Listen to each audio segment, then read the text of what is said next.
Yeah, they printed it. They printed off a new one for me, so I think we're good to go.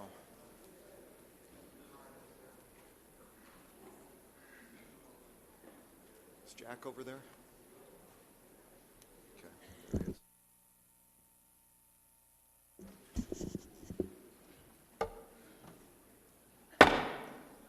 Joint convention will be in order. The chair recognizes the senator from Polk, Senator Whitver.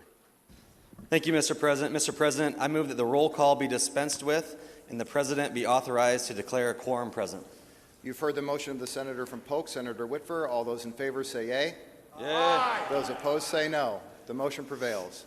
The chair declares a quorum present and the joint convention is duly organized. The chair recognizes the senator from Polk, Senator Whitver. Thank you, Mr. President. Mr. President, I move that a committee of 6, 3 members from the Senate and 3 members from the House, be appointed to escort Governor Kim Reynolds to the House chamber. You've heard the motion of the senator from Polk, Senator Whitver. All those in favor say yea. Those opposed say no. The motion prevails, and the chair announces the appointment of the senator from Dallas, Senator Chapman, the senator from Polk, Senator Zahn, and the senator from Lynn, Senator Hogue on the part of the Senate, the representative from Cedar, Representative Kaufman, the representative from Dubuque, Representative Lundgren, and the representative from Blackhawk, Representative Williams, on the part of the House. Will the committee retire and perform its duty? The chair recognizes the senator from Polk, Senator Whitver.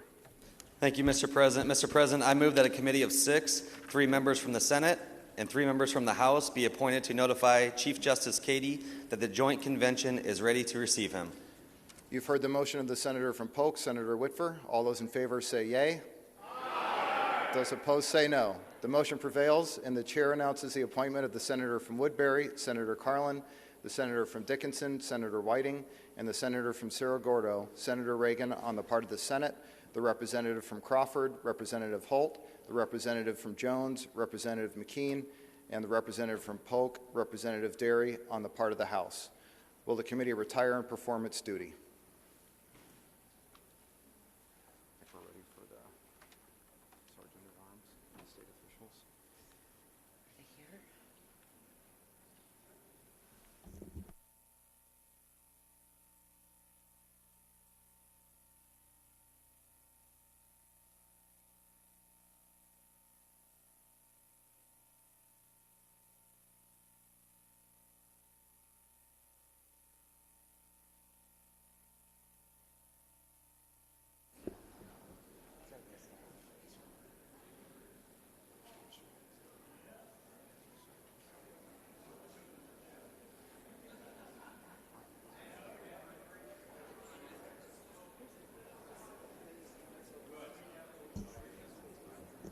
Okay. Is the Sergeant at Arms ready? Or will he be once I hit the gavel?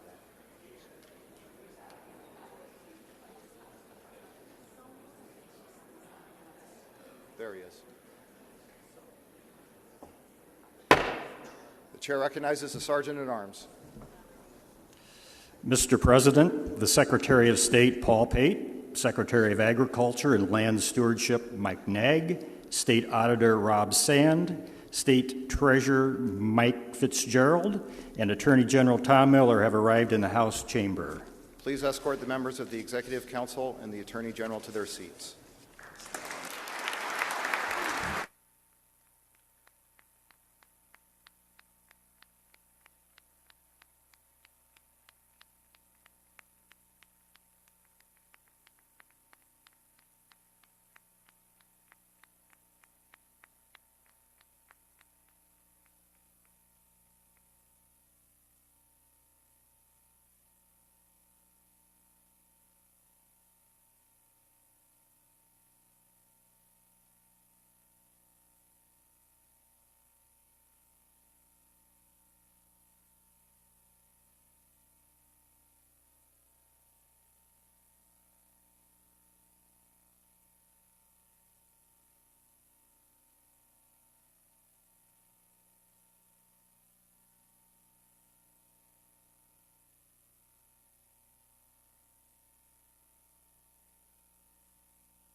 Don't they sit on one head? Yeah. Yeah, so. Well, I don't know. I'll just tell them. So. We're still waiting on the justices, so if you'd like to take your seats, please feel free.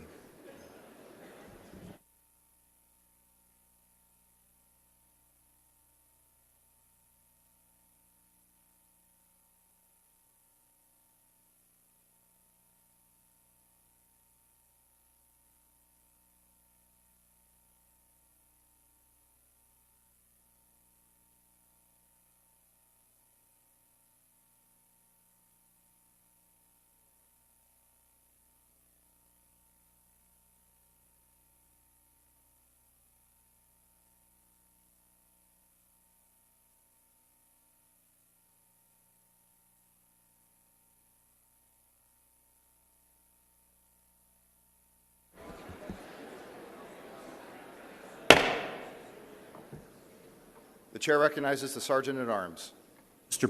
Mr. President, the justices of the Supreme Court, the Chief Judge and the judges of the Court of Appeals, and the Chief Judges of the District Courts have arrived in the House chamber. Please escort the justices of the Supreme Court, the Chief Judge and judges of the Court of Appeals, and the Chief Judges of the District Courts to their seats.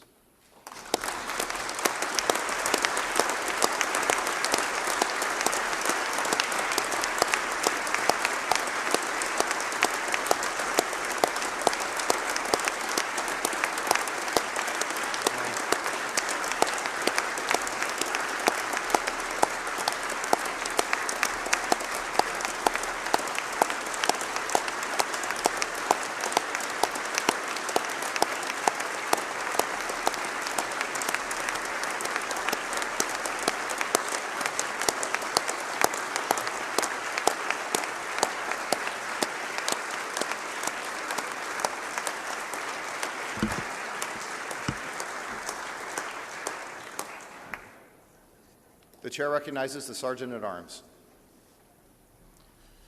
Mr. President, the Chief Justice's wife, Rebecca of Fort Dodge, his son Spencer, daughter-in-law Riley, and granddaughter Cora Cady have arrived in the House chamber. Please escort the Chief Justice's family to their seats.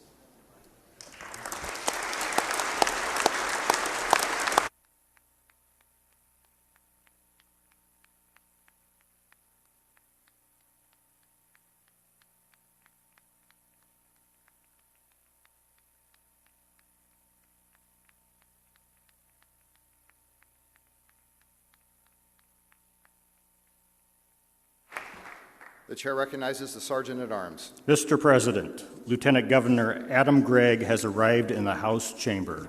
Please escort Lieutenant Governor Gregg to his seat.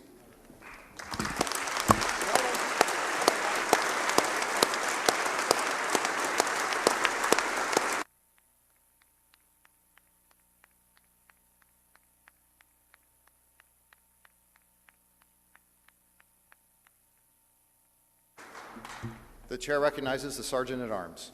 Mr. President, your committee to escort Governor Kim Reynolds has arrived. The committee will escort the Honorable Kim Reynolds to the rostrum.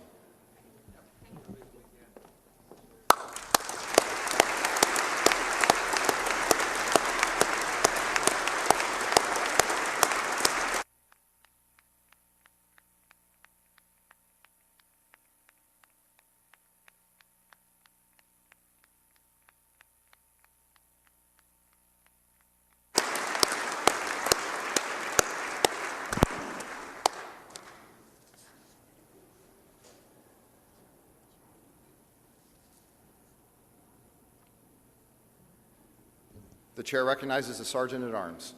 Mr. President, your committee to notify and escort Chief Justice Cady has arrived. The committee will escort the Honorable Mark S. Cady, Chief Justice of the Iowa Supreme Court, to the rostrum.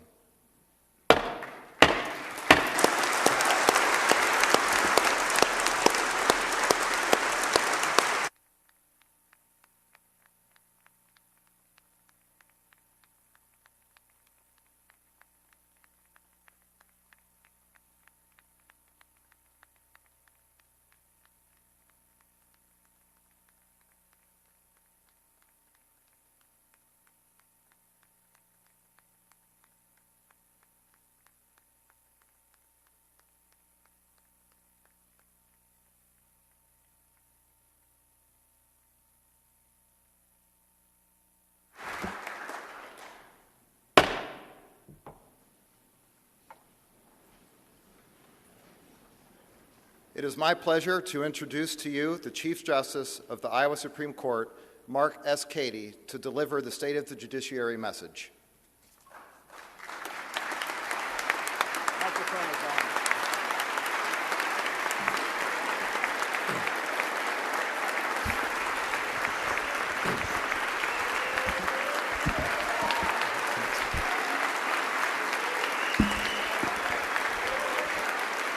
Thank you. Thank you. Thank you very much. Mr. President, Madam Speaker, distinguished members of the Iowa General Assembly, Governor Reynolds, Lieutenant Governor Gregg, state officials, colleagues, family, friends, and everyone who joins us this morning to hear the condition of Iowa's judicial system. Today is the 9th time I have stood before you to report on the condition of Iowa's judiciary. Much has changed since the first. For my wife Becky and me, our daughter was only a few years into her career as a speech therapist. Our son had just started law school, and I had considerably less gray hair. Today, our family has grown with the addition of our children's own families, including our 4 beautiful granddaughters.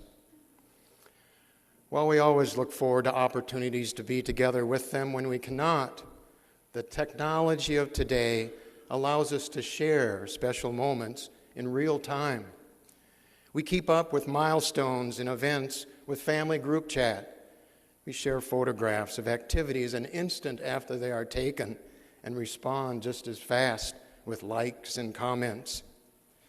I've even watched my granddaughters in Des Moines and San Antonio while reading them a bedtime story from my living room in Fort Dodge. Technology has opened a new world and fortified our eternal hope of all grandparents for life to be better for their children and grandchildren. It is the same hope Iowans have always wished for each new generation. So, I begin my message today where we all stand together, united in our hope for the future, with hope that my report on the work of the courts will strengthen our bond and help move us closer to be that more perfect union for our children and grandchildren. Now, as for my gray hair, I'm afraid there's no hope. The law binds all of us in this chamber together. Legislators and judges hold a unique but vital role in Iowa's justice system. For judges and your justice system, our contribution to the law begins with the disputes Iowans bring into our courts. This work can be as difficult as life itself, and every day have direct and real consequences for thousands, and at times, all Iowans. The work may involve a complex business dispute or something as simple as a speeding ticket. It may involve the conduct of a young Iowan who has not yet grown up or is growing up in need of help not found in the home, or involve an older Iowan no longer able to care for herself in her home.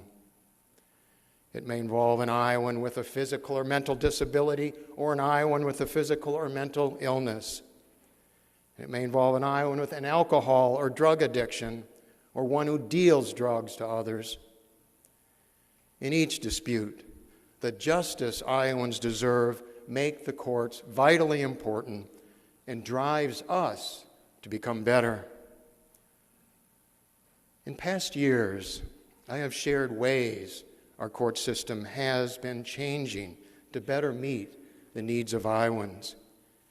Year after year, our problem-solving courts continue to improve the lives of Iowans. Drug courts, mental health courts, veterans courts, family treatment courts, and juvenile diversion courts bring our judges and community providers together at the center of our comprehensive efforts to resolve the underlying problems of Iowans suffering from mental health issues and substance abuse. In the same way, our juvenile court officers are using a systematic approach to help troubled youth and their families address their disruptive choices, reinforce positive behaviors, and in some cases, avoid criminal records. I have shared powerful stories of families on the verge of destruction, reunited and strengthened. Children in the pipeline from juvenile court to prison, placed on a path to a brighter future. And drug-addicted Iowans who have embraced sobriety and earned a second chance. These stories not only continue to be told across our state, but continue to give shape to the gift of justice. In September, I visited the Juvenile Court Services office in Iowa City. There, I met with the Juvenile Court Service team, including their intern named Faith. The team told me a story of a 16-year-old girl referred to them 8 years ago. The problems began when she and her mom struggled to communicate. The situation then escalated into physical altercations and more. This young girl was at risk of losing her home and her dreams. She needed help, and so did her mom. With treatment and help from Justin, the juvenile court officer assigned to her, she worked through her problems, reconciled with her mother, and graduated from high school with her dreams intact. She then went on to graduate from the University of Iowa with a bachelor's degree in psychology and will graduate with a master's degree in social work this May.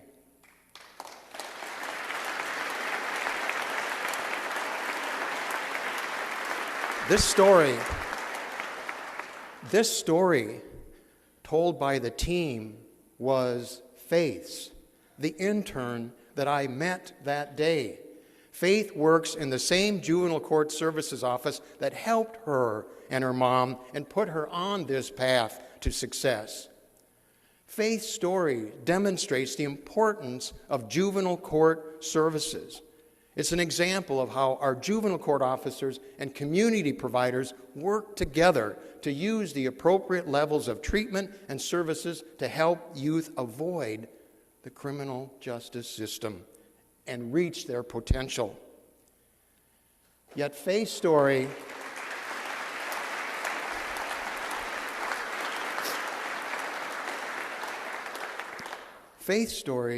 tells us something much more. Faith will now be there to help others as she was helped, and the lives she impacts will help improve the lives of generations to come. If there is any doubt about how justice serves to fulfill our hope for a better life for the next generation, there should be no more. It takes each one of us, it takes faith.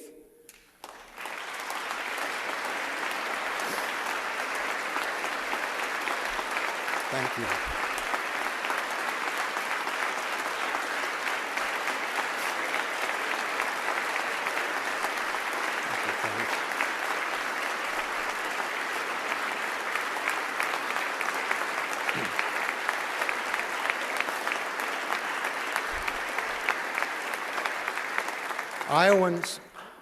Iowans do not need to look far to see how past generations have paved the way for our current achievements and future successes.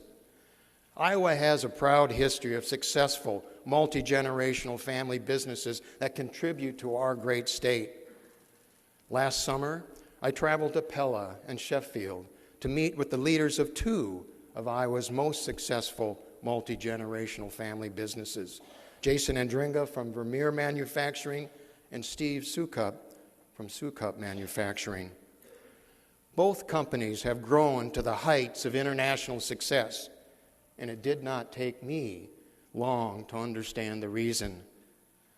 I witnessed their culture of continuous improvement, a culture devoted to improving their products and the lives of those who build them. This successful culture is not unique to business. It is essential for the success of all, including the courts. Like Vermeer and Sukup companies and so many others, our court system must focus on where we are going, not where we have been. It is the Iowa way and the way for our courts.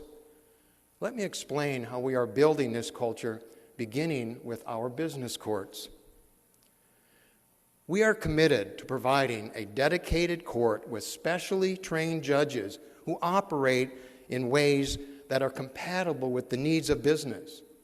Today, I'm pleased to announce that we have expanded the operation of our business courts so they'll be available to more businesses. Since its inception 5 years ago, the business court program has been under the steady oversight of Justice Darrell Hecht. With his retirement from the Supreme Court last month, I'm pleased that Justice Thomas Waterman will now oversee the program. Expanding business courts to more businesses is just the next step. We are committed to exploring other ways to enhance the value of the business courts, especially to farmers and ag-based businesses. We want a top-notch specialty court that contributes to a flourishing economy by working with and alongside Iowa's businesses to effectively and fairly resolve their disputes.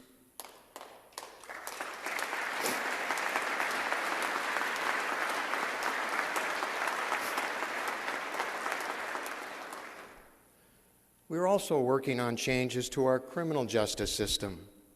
Justice Edward Mansfield is leading a task force of prosecutors and criminal defense lawyers to update and improve the rules of criminal procedure as a part of our continuing efforts to achieve greater fairness in the trial process.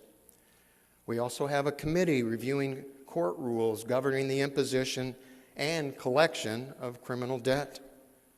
Last year, Justice David Wiggins chaired a committee on jury reform that has led to changes now making jury service more efficient and manageable.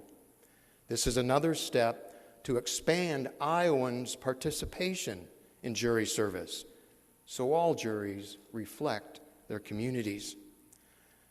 At the same time, we have continued implicit bias training for all of our judges and court staff. Our culture of continuous improvement applies to every component of Iowa's justice system, but no more than with the criminal justice system. We hope that you know that we are always willing to partner with you and with the governor in discussions to reform the criminal justice system. We can and must work together to ensure Iowa's criminal justice system is fair to all Iowans, regardless of wealth, geography, race, or gender.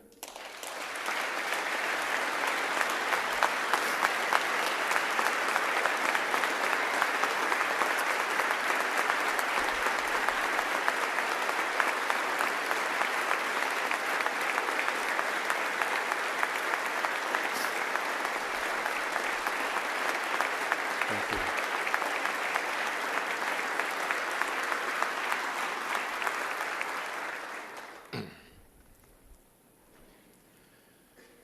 Our judges and justices are changing too.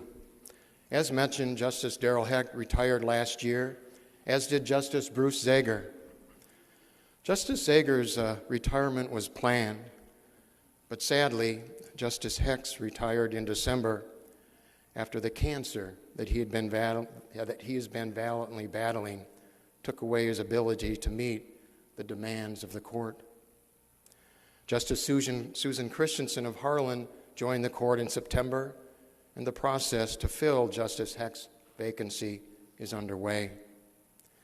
We welcome Justice Christensen to the court, and I look forward to working with her for many years to come.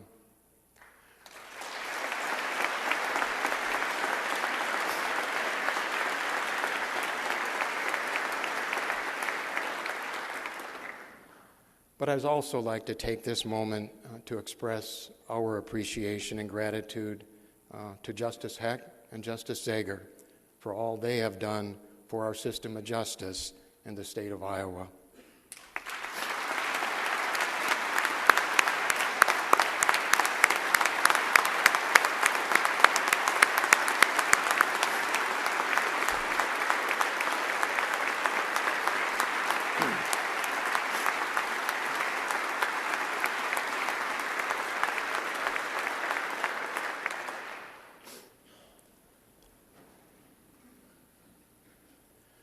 While Justice Christensen is the first new justice on the Supreme Court in 7.5 years, the transition of judges is always occurring throughout the court system. Last year, 18 judges retired. We are grateful for their service, yet there is value in the transition of judges, and we are reminded as well that in the end, it is justice that endures. The new judges are giving us something else that's very important. The new judicial appointments are moving us closer to achieving greater diversity in our judicial ranks. Last year, the number of female and male judges appointed to the bench was equal.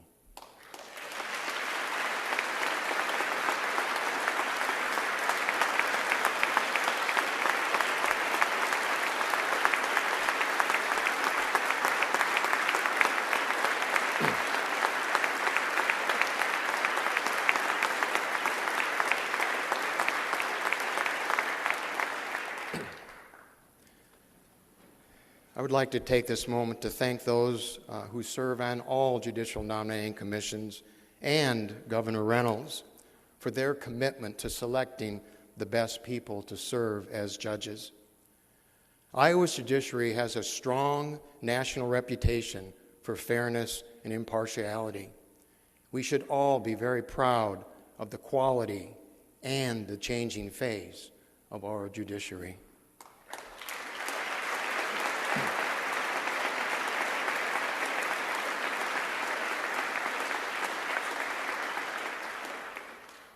The judicial branch is moving forward with our ongoing programs, our new judges, and a commitment to advance justice within a culture of continuous improvement. In doing so, we continue to follow the global expansion of technology that is rapidly shaping our future for all of us. We see the vast potential in technology to improve the operation of our justice system and justice itself. Few understood the benefits and the value of a paperless court system when it was launched 10 years ago. But without those few, Iowa court system would not have the first in the nation comprehensive electronic filing system that lawyers and court users depend upon today. Embracing change is the part of a culture of continuous improvement that is so critical to our success. Today, the age of technology is propelling courts into a new age of justice. With more opportunities to achieve justice than ever before, Iowa has new opportunities to lead the nation once again.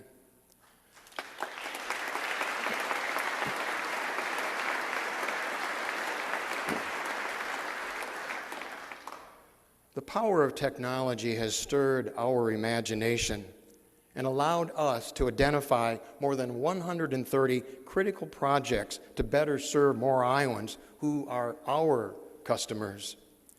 Our digital opportunities of initiatives contain such projects as electronic search warrants, text messages to defendants and other court users, remote court reporting and interpreting, and online dispute resolution.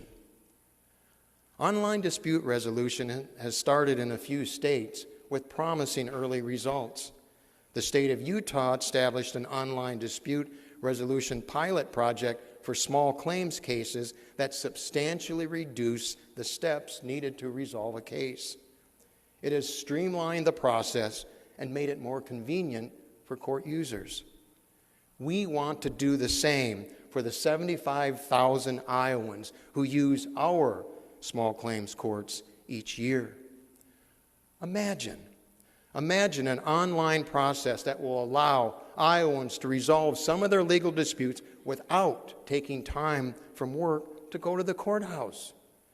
Imagine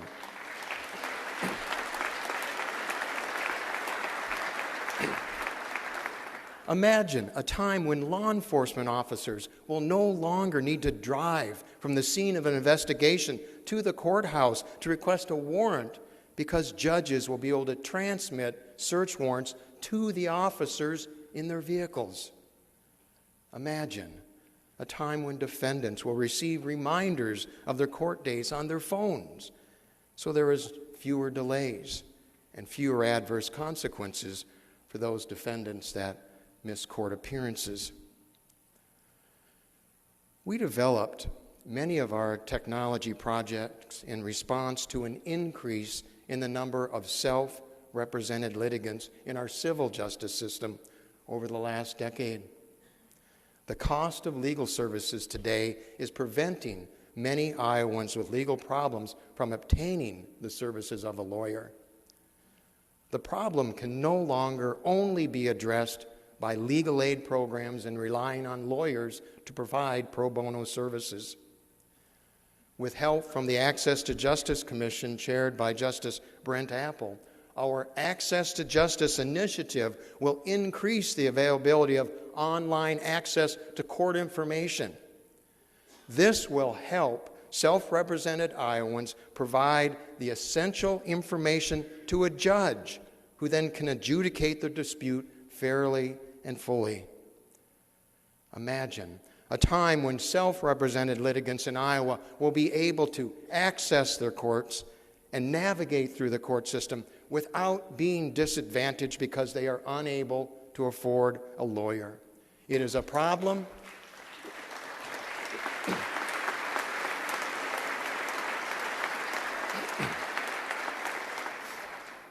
It is a problem that is shared across the nation. But imagine Iowa again leading the way to solve it.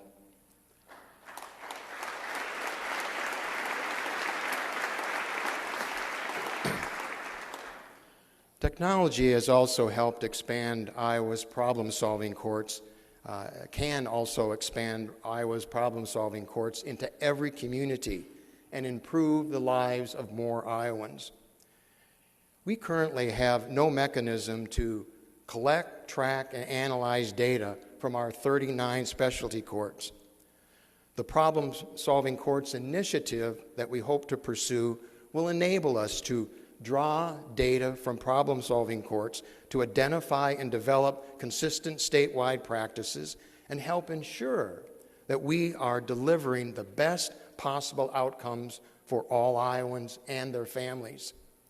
We want to know our work is helping Iowans. Just imagine if every Iowa veteran has access to Veterans Court. Every Iowan suffering from mental illness has access to mental health court. Every Iowan suffering from a drug addiction has access to drug court. And every Iowa family struggling with dependence has access to family treatment court. Imagine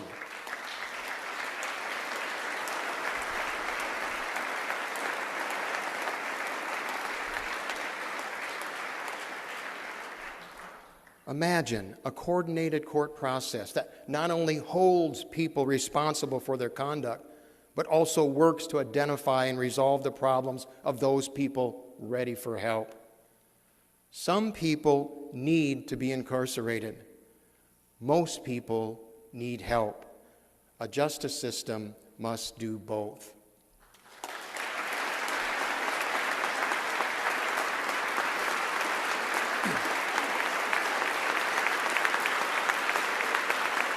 Thank you.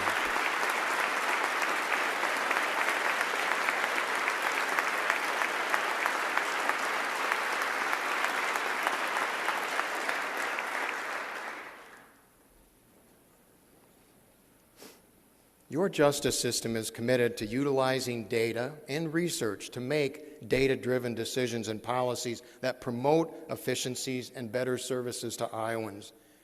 Using data, we have developed other projects that will increase the efficiency of our internal operations. We propose a rural court initiative, which will expand our presence in all 99 counties and allow us to operate more efficiently by removing the artificial barriers that prevent clerks in one county from assisting people in another county. We continue to look for new ways to make our clerks' offices more efficient while still providing a physical presence in all counties. The judicial branch is committed to providing full-time, full-service access to all 99 counties so Iowans can access their justice system. We see technology.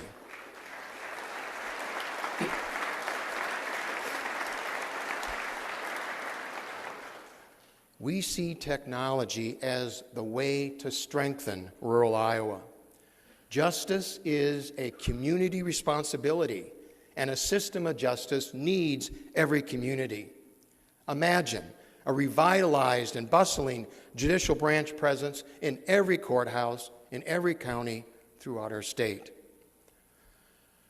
Your justice system provides critical, unduplicated services to Iowans.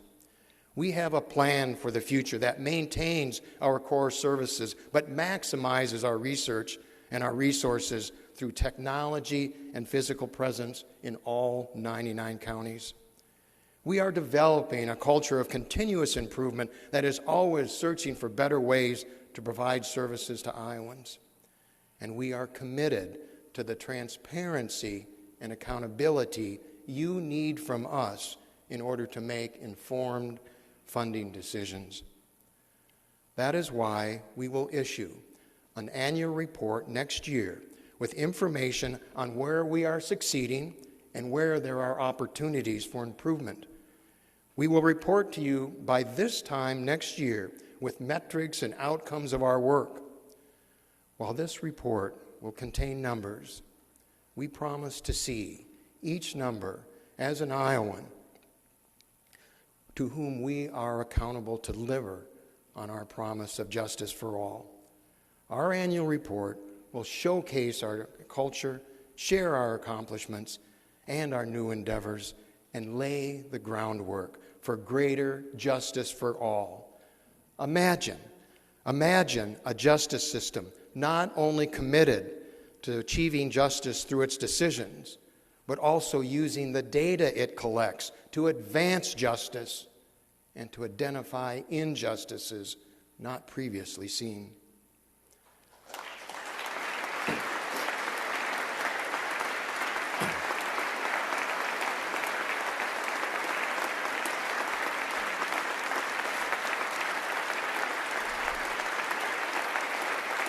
Thank you.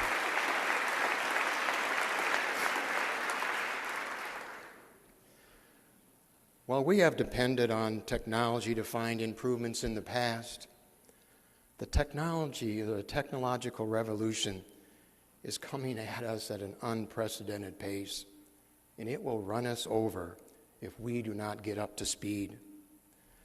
Let me illustrate.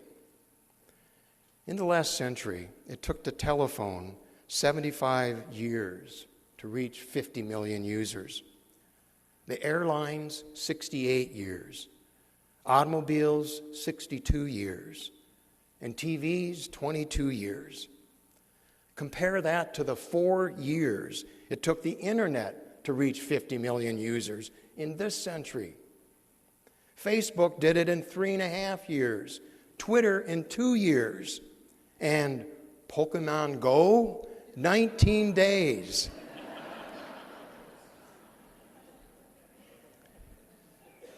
It's been suggested that the 100 years of the 21st century will, when concluded, feel more like 20,000 years of progress compared to the 20th century.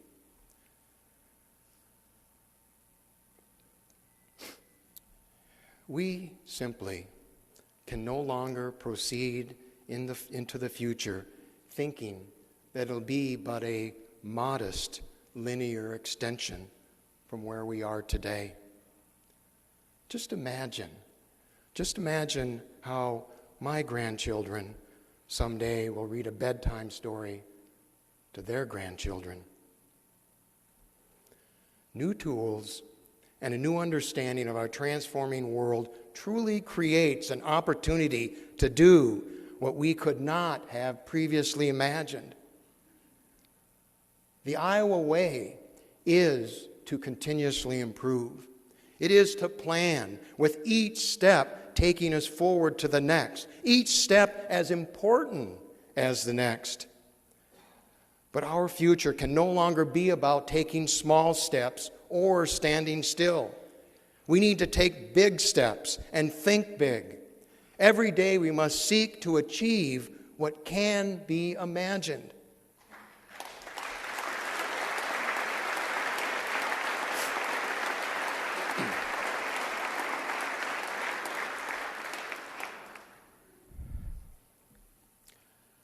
All of us in this great chamber came into public service to make a difference. So let's imagine together. Let's imagine what your courts can be and where they can take us in our pursuit to achieve justice for all Iowans. When we have a chance to make a difference, we should take it. It has always made the difference in who we are and will be. Let's make that difference together. Thank you very much. Thank you for what you do.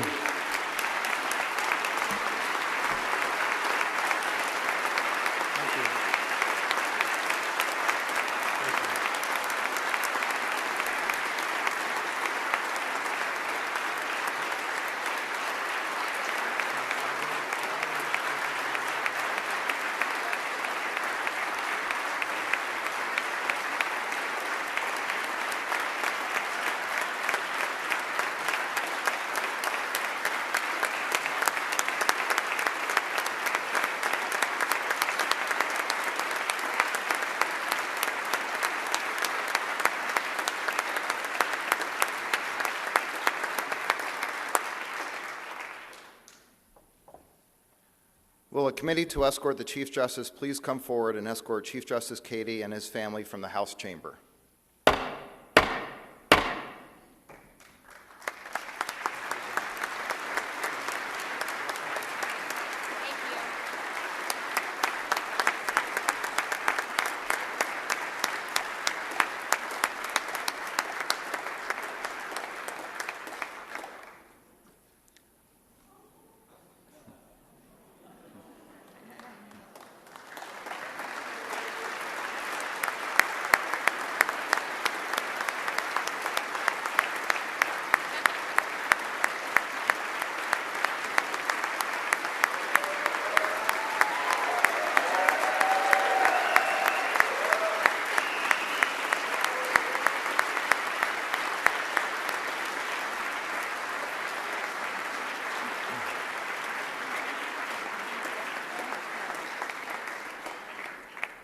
Will the committee to escort the governor please come forward and escort Governor Reynolds and Lieutenant Governor Gregg from the House chamber?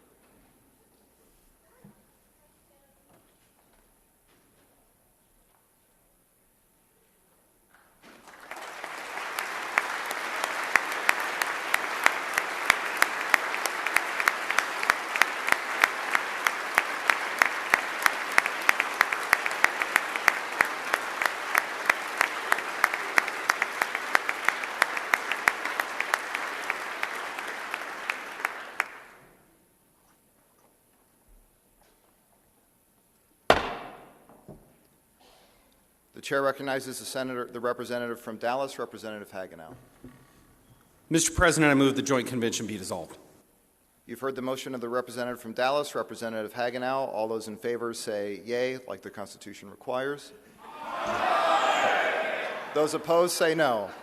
The motion prevails and the joint convention is dissolved. I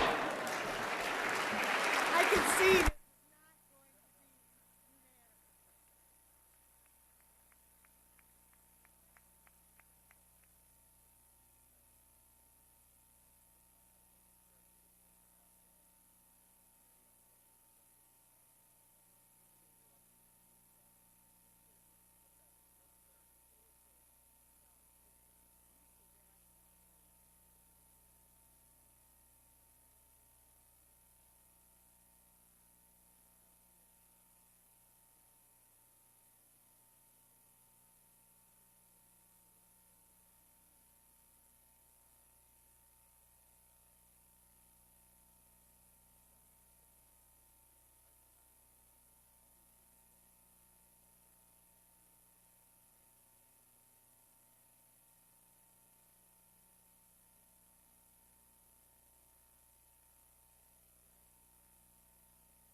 The House will be in order.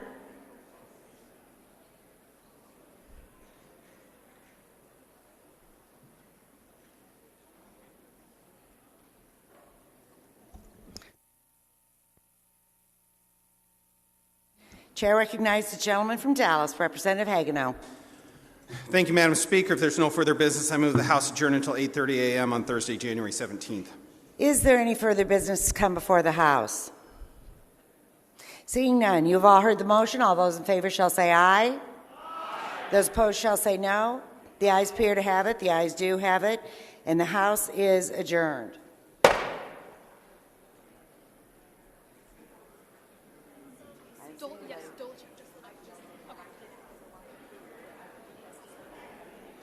So why did...